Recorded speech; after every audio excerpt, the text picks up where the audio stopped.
Israel Palestine যুদ্ধ শুরু হওয়ার পর থেকে বাংলাদেশে ইসরায়েলি পণ্য বয়কটের ডাক দিয়ে প্রায় 33টা প্রোডাক্টের একটা লিস্ট জারি করা হয়, যে জিনিসগুলো ইসরায়েলের পণ্য বলে দাবি করা হয়েছে সেগুলো বয়কটের ডাক দেওয়া হয়েছে এবং যেটা কাজ করছে বেশিরভাগ মানুষ সেই প্রোডাক্টগুলো বয়কট করছে এবং তার পরিবর্তে যে দেশীয় পণ্য আছে সেগুলো কেনা শুরু করছে বা কিনতেছে। এখন তার মধ্যে একটা হচ্ছে কোকা-কোলা।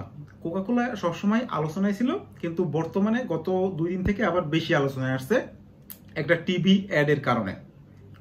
এখন এই কোকা-কোলা ইসরায়েলি পণ্য, যেটা প্রথম থেকে অনেক মানুষ বলতেছে, ফেসবুকে প্রচার করতেছে। সোজা কথা হচ্ছে, যারা জানে যে এই জিনিসটা ইসরায়েলি পণ্য না, তারা কখনো এই জিনিসটা নিয়ে মাথা ঘামায়নি বা তা কাউন্টার করতেও যায়নি কখনো যে এই জিনিসটা ইসরায়েলি পণ্য না।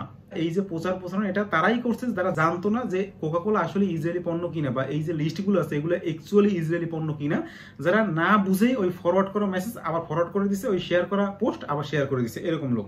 যারা জানতো কোকা-কোলা ইসরায়েলি পণ্য না, তারা কখনোই মনে রিয়াক্ট করে নাই আমার মতে। এখন কোকা-কোলা ইসরায়েলি পণ্য না, তাহলে কোন দেশি পণ্য? কোকা-কোলা হচ্ছে একটা আমেরিকান পণ্য। কোকা-কোলা হচ্ছে আমেরিকান মাল্টিন্যাশনাল একটা কোম্পানি, যার জন্ম হয়েছে 1892 সালে।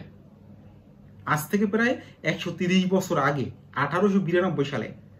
আর ইসরায়েল যে দেশ, সেটার জন্ম হয়েছে 1948 সালে।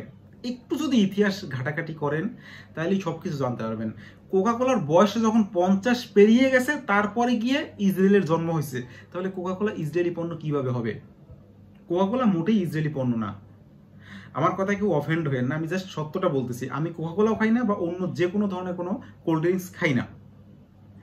আর বর্তমানে এই টিভি অ্যাডের পরে যেখানে দেখা গেছে যে ফিলিস্তিনে মানে প্যালেস্তাইনে কোকা-কোলার একটা ফ্যাক্টরি আছে, এবং যে জিনিসটা যারা প্রথমে জানতো না তাদের জানার পরে শকিং লাগতেছে, এবং সেটাই কাউন্টার করার জন্য নাকি এখন আবার তারা বলতেছে যে এই প্যালেস্তাইনের যে কোম্পানিটা যেখানে অবস্থিত সেটা নাকি ইসরায়েলের দখল করা জায়গা অবস্থিত, এরকম কিছু একটা বলতেছে।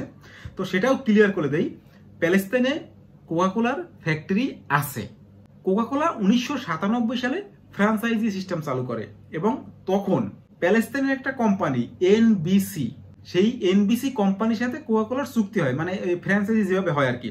সোজা কথা হচ্ছে, বাংলাদেশে যেমন একটা কোম্পানি আছে কোকা-কোলার সাথে কানেক্টেড, যারা এখানে উৎপাদন করে বিক্রি করে, সেরকম প্যালেস্তাইনের একটা কোম্পানি যার নাম হচ্ছে এনবিসি, এবং এই এনবিসি কোম্পানির যে মালিক তার নাম হচ্ছে জাহি খৌরি। এই জাহি খৌরি 1997 সাল থেকে 2016 সাল পর্যন্ত কোকা-কোলার সাথে ব্যবসা করছে। এরপরে 2016 সালে এই এনবিসি কোম্পানির সাথে কোকা-কোলা এক হয়ে প্যালেস্তাইনে একটা ফ্যাক্টরি খুলছে। সোজা কথা হচ্ছে, প্যালেস্তাইনে একটা আনুষ্ঠানিক কোকা-কোলার ফ্যাক্টরি আছে, যেটা কানেক্টেড হচ্ছে, যেটা প্যালেস্তাইনের ওনার হচ্ছে এনবিসি কোম্পানি, যার মালিকের নাম হচ্ছে জাহি খৌরি। আমি কখনোই কোকা-কোলা যে ইসরায়েলি পণ্য না বা আমেরিকান পণ্য, এটা কখনোই কাউকে বোঝাতেও যায়নি। যেটা যার ইচ্ছা সে এইভাবে প্রচারণা করতেছে। কিন্তু রমজানের মাসে আমি একটা ভিডিও দেখছি, আপনারা এই নমেট শুভম, এই ছেলেটাকে অনেকেই চিনেন, ইউটিউব চ্যানেল আছে। ও রমজান মাসে হচ্ছে প্যালেস্তাইনে গিয়েছিল, যখন যুদ্ধ চলাকালীন সেই সময়টা প্যালেস্তাইনে গিয়েছিল। যদিও ভিডিও তার পরে ছাড়ছে, 1 মাস আগে ভিডিও ছাড়ছে, আমি তখন দেখছি। তখন ওর ভিডিওর ব্যাকগ্রাউন্ডে জিনিসটা আমার চোখে পড়ছে, কারণ তখন বাংলাদেশে কোকা-কোলার বয়কট চলতেছে, আর সেই সময় প্যালেস্তাইনে একজন ইউটিউবার, তার ভিডিওর যে ব্যাকগ্রাউন্ড, সেই ব্যাকগ্রাউন্ডে বারবার কোকা-কোলার সাইনবোর্ড দেখা যাচ্ছে। এই জিনিসটা আমার কাছে ইন্টারেস্টিং লাগছে, যেখানে বাংলাদেশে বয়কট করতেছে প্যালেস্তাইনের সাপোর্ট নিয়ে, বা আমরা বয়কট করতেছি প্যালেস্তাইনের সাপোর্ট নিয়ে, সেখানে প্যালেস্তাইনেই কোকা-কোলার বিশাল বিশাল ব্যানার, যে অত বড় ব্যানার হয়তো বাংলাদেশে আমি কোথাও দেখি নাই। আমি সেই ভিডিও ক্লিপ, ওর ভিডিও থেকে কিছু ভিডিও ক্লিপ বের করার চেষ্টা করছি। একটা ভিডিও থেকেই ওর ওই প্যালেস্তাইন সিরিজ যদি সম্পূর্ণ ভিডিওগুলো দেখা হয়, তাহলে অনেকগুলো ভিডিওতেই এই যে কোকা-কোলার পোস্টার, সেগুলো ভিডিওর ব্যাকগ্রাউন্ডে দেখা যায়। যদিও ও ইন্টেনশনালি ওই কোকা-কোলার ব্যাকগ্রাউন্ড বা কোকা-কোলার যে সাইনবোর্ডগুলো সেগুলো দেখায় নেই, আমার চোখে লাগছে, কারণ আমি বাংলাদেশে থেকে দেখতেছিলাম, এবং বাংলাদেশে তখন কোকা-কোলার বয়কট চলতেছিল প্যালেস্তাইনের সাপোর্টে, সেই কারণে আমার চোখে লাগছে। তো আজকে এই ভিডিওটা করার জন্য আমি কয়েকটা ক্লিপ সেখান থেকে নিয়ে আপনাদেরকে দেখানোর চেষ্টা করতেছি। কোকা-কোলা প্যালেস্তাইনে ফ্যাক্টরি আছে, এবং সেই যদি ধরলাম ফ্যাক্টরি ইসরায়েলের জায়গায় দখল করে বানানো হয়েছে, ইসরায়েল জায়গা দখল করে বানাইছে, তাহলে এই যে দোকানগুলো আছে প্যালেস্তাইনের মানুষ যারা আছে, এরা কেন কোকা-কোলা বিক্রি করতেছে? ছোট্ট একটা উদাহরণ দিয়ে আমার হঠাৎ মাথায় আসছে, এই যে বয়কট করতেছে কোকা-কোলা, এর পিছনে কারণ কি, কারা করতেছে? আমরা হয়তো মনে করি যারা প্যালেস্তাইনকে সাপোর্ট করতেছে তারাই এই বয়কট করতেছে, তারা আসলে এটা ওই শুনে বয়কট করতেছে, কিন্তু শুরু কারা করছে? ধরুন আপনার বাড়িতে 20টা ঘর আছে, আপনি যে বাড়িতে থাকেন সেই বাড়িতে 20টা ঘর আছে এবং আপনার যে ব্যবসা সেটা হচ্ছে মাছের ব্যবসা। আপনার পুকুরে মাছ আছে, আপনি প্রত্যেকদিন মাছ ধরে বিক্রি করেন, কিন্তু আপনার বিক্রি করার যে এরিয়া সেটা হচ্ছে আপনার ওই বাড়ির মধ্যেই। আপনি কোনো কারণে হয় আপনার মাছের কোয়ালিটি খারাপ, বা আপনার বাইরে বিক্রি করার ক্ষমতা নেই, বা সেই বাইরে নিয়ে যাওয়ার কোনো কমিউনিকেশনের জন্য কোনো রাস্তা নেই, বা আপনার যে ভেহিকেল সেই ভেহিকেল নেই, যে কোনো কারণে হোক আপনার যে মাছগুলো সেগুলো আপনার ওই 20টা ঘরেই বিক্রি করতে হচ্ছে, সোজা কথা আপনার বাড়িটার মধ্যেই বিক্রি করতে হচ্ছে। কিন্তু আপনার গ্রামে অন্য একজন আছে যার নাম হচ্ছে জ্যাক। সেই জ্যাক সে পুরো গ্রামে মাছ বিক্রি করে, তার কানেকশন ভালো, কমিউনিকেশন ভালো, তার ভেহিকেল ভালো, তার প্রোডাক্টের গুণগত মান ভালো, সেই জন্য সব মানুষ তার প্রোডাক্টগুলো কিনে। এখন এই আপনি যেখানে আপনার বাড়িতে মাছগুলো বিক্রি করতেছেন সেখানে হয়তো দেখা যায় প্রত্যেকদিন আপনার 20 ঘরের যে মানুষ, সেই 20 ঘরের মধ্যে 2-1 ঘরে 3-4 ঘরে মাছ কিনে, কিন্তু বাকি যে 16টা ঘর সেই 16 ঘরও প্রত্যেকদিন মাছ কিনে, কিন্তু তারা কিনে সেই জ্যাকের কাছ থেকে। কারণ জ্যাক সেই গ্রামে অনেক পুরাতন, সে বিশ্বস্ত, তার মাছের কোয়ালিটি ভালো, এই জন্য জ্যাকের কাছ থেকে কিনে। এখন আপনি আপনার বাড়ির বাইরে বিক্রি করতে পারতেছেন না, কোনো কারণে হোক বিক্রি করতে পারতেছেন না। এখন আপনি চাইতেছেন আপনার মাছ আপনার বাড়ির সবার কাছে বিক্রি করবেন। যেহেতু আপনার বাড়িতে বাইরের মাছ আসতেছে, তো আপনার বাড়িতে মাছের চাহিদা তো ঠিকই আছে, তো আপনি যদি বাইরের মাছটা আসা বন্ধ করতে পারেন তাহলে আপনার যে মাছগুলো আছে সেই মাছগুলোই বাড়ির সবাই কিনবে। এই জন্য আপনি কি ফন্দি করলেন? আপনি বিভিন্ন পন্থা অবলম্বন করবেন। প্রথমে তো আপনি সবাইকে রিকোয়েস্ট করবেন যে আমার কাছ থেকে মাছ কিনো, জ্যাকের কাছ থেকে কেন মাছ কিনতেছো, আমারও তো মাছ আছে। কিন্তু আপনার বাড়ির মানুষ তো সেটা শুনবে না, কারণ তারা জ্যাকের কাছ থেকে মাছ কিনতে কিন্তু অভ্যস্ত, জ্যাকের যে মাছ সেটা খেতে খেতে তারা অভ্যস্ত, জ্যাকের মাছটাই তাদের দরকার। কিন্তু এই চাল যখন কাজ করবে তখন আপনি তাদেরকে বলবেন যে দেখো জ্যাক, আমাদের যে বন্ধু বাড়ি আছে গ্রামের ওই সাইডে, সেই বাড়ির সাথে জ্যাকের শত্রুতা, জ্যাক সেই বাড়ির সাথে মারামারি করছে, এখন চলো জ্যাকের সাথে আমাদের কানেকশন বন্ধ করি। জ্যাক আমাদের যে বন্ধু ওই বাড়ি আছে তাদের সাথে মারামারি করছে, জ্যাকও তাহলে আমাদের শত্রু, জ্যাকের কাছ থেকে মাছ কেনা বন্ধ করো। এবং এই কথার পরে 50% মানুষ কনভিন্স হয়ে যাবে, বাড়ির 20 জনের মধ্যে 10 জন কনভিন্স হয়ে যাবে যে হ্যাঁ আমরা তো একই, ওই বাড়ির মানুষ আর এই বাড়ির আমাদের তো কানেকশন আছে একটা পূর্বপুরুষের, তো সেই বাড়ির উপর যদি জ্যাক আক্রমণ করে তাহলে তো না কেনাই ভালো তার জ্যাকের কাছ থেকে।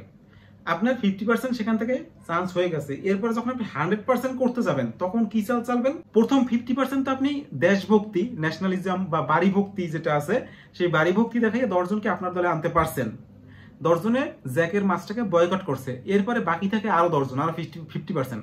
তাদেরকে কিভাবে কনভিন্স করবেন? তাদেরকে কনভিন্স করা সবচেয়ে প্রধান অস্ত্র হচ্ছে ধর্ম। আপনি বলবেন যে জ্যাক হচ্ছে খ্রিস্টান আর আমরা হচ্ছি হিন্দু, তো জ্যাক খ্রিস্টান হয়ে কিভাবে আমাদের হিন্দুদের বাড়িতে মাছ বিক্রি করে? আমাদের হিন্দুদের বাড়িতে নিজেদের যে মাছ আছে সেই মাছই তো আমরা খেতে পারি, জ্যাকের কাছ থেকে মাছ কেনার কি দরকার আছে? ধর্মের নামে বাকি 50%ও প্লাস ওই আগের 50% মানে 100% পুরোপুরি ধর্মের নামে কনভিন্স। এইটাই হচ্ছে বয়কটের পেছনে মূল উদ্দেশ্য। আরো একটা জিনিস দেখবেন, এই যে সয়াবিন তেলের বোতল দুইটা দেখেন, এই একটা হচ্ছে তেলটা ক্লিয়ার আর একটা হচ্ছে ঘোলা তেল, দেখতে মনে হয় যেন সরিষার তেল কিন্তু ওটাও সয়াবিন তেল। এখন এই যে ক্লিয়ার যে তেলটা দেখা যাচ্ছে এই তেলটার বোতলের যে গায়ের রেট সেটা হয়েছে 330 টাকা, আর এই যে ঘোলা টাইপের যে তেলটা আছে এই তেলটার গায়ের রেট হয়েছে 360 টাকা, কিন্তু সেটা বিক্রি করতেছে 300 টাকায়। এখন এই পরিষ্কার তেলটা চাইতে ঘোলা তেলটার গায়ের রেট বেশি, বিক্রি হইতেছে 20 টাকা কমে। এখন আপনি এতটুকু তো বুঝতে পারবেন যে 20-30 টাকা কমের জন্য আমার এই দুইটা তেলের মধ্যে যতটা তফাৎ এটা তো আপনার চোখে পড়বে যে এই তেলটা অ্যাকচুয়াল অরিজিনাল তেল না। কিন্তু তারপরেও আপনি এই তেলটা কি বললে আপনি কিনতে পারবেন? আপনাকে কি বলে কনভিন্স করতে পারবো আমি, বলেন তো?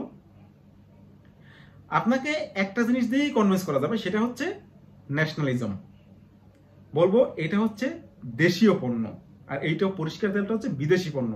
আপনি এই তেলটা কিনলে দেশের মানুষের কাজে আসতেছে, এই টাকাটা দেশের টাকাটা দেশে থাকতেছে, দেশের বাইরে যাইতেছে না, এটা হচ্ছে দেশপ্রেম, আমাদের দেশের টাকা দেশেই রাখবো। এই একটা কথায় আপনি এই তেলটা কিনে নিয়ে যাবেন। আপনি তো মনে করবেন যে এই তেলটা কিনে আপনি দেশের জন্য একটা ভালো একটা কাজ করছেন, কিন্তু এই তেলটা, এই দুইটা তেলের মধ্যে যে পার্থক্য, ওই তেলটা খেলে আপনার শরীরের যে ক্ষতি হবে, এমনিতেই এইসব তেল খাওয়া খারাপ, কিন্তু তারপরেও যদি এই তেলটা খান তাহলে আপনার শরীরের কি ক্ষতি হবে, আপনার পরিবারের যে বাচ্চা আছে তাদের কি ধরনের ক্ষতি হতে পারে সেটা কখনো চিন্তা করে দেখবেন না। আর ওই যে ব্যক্তি আপনাকে দেশপ্রেমের কাহিনী শুনে আপনার কাছে এই তেলটা বিক্রি করে গেল, সে কিন্তু ঠিকই আরামসে এই তেল কখনোই সে খাবে না, সে দেখেন অলিভ অয়েল খাচ্ছে, সে এই দুইটা তেলে কোনোটাই খাচ্ছে না, সে খাচ্ছে অলিভ অয়েল, কিন্তু আপনাকে দেশপ্রেমের নামে খাওয়াই দিচ্ছে এই একটা বাজে তেল। বয়কটের যে ডাক না, এগুলা বয়কটের মধ্যে 1% সাধারণ মানুষ শুরু করে বয়কট, আর বাকি 99% বয়কট শুরু করে ইন্ডিভিজুয়াল ব্যক্তি বা প্রতিষ্ঠান, যাতে তাদের স্বার্থ লুকানো, যেখানে তাদের স্বার্থ লুকানো থাকে, এবং তারপরে সেটা আস্তে আস্তে সাধারণ মানুষের মনের মধ্যে ছড়িয়ে দেয়। এবং সেখানে কি ঢুকাই দেয়?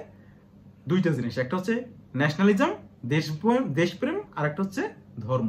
ব্যাস, এই দুইটা জিনিস যদি ঢুকাই দিতে পারো তাহলেই তাদের যে উদ্দেশ্য সেটা সাকসেস। আমি জানি আমার কথা আপনাদের অনেকেরই পছন্দ হবে না, কিন্তু কি করবো বলেন, সত্যি কথা হচ্ছে এটাই।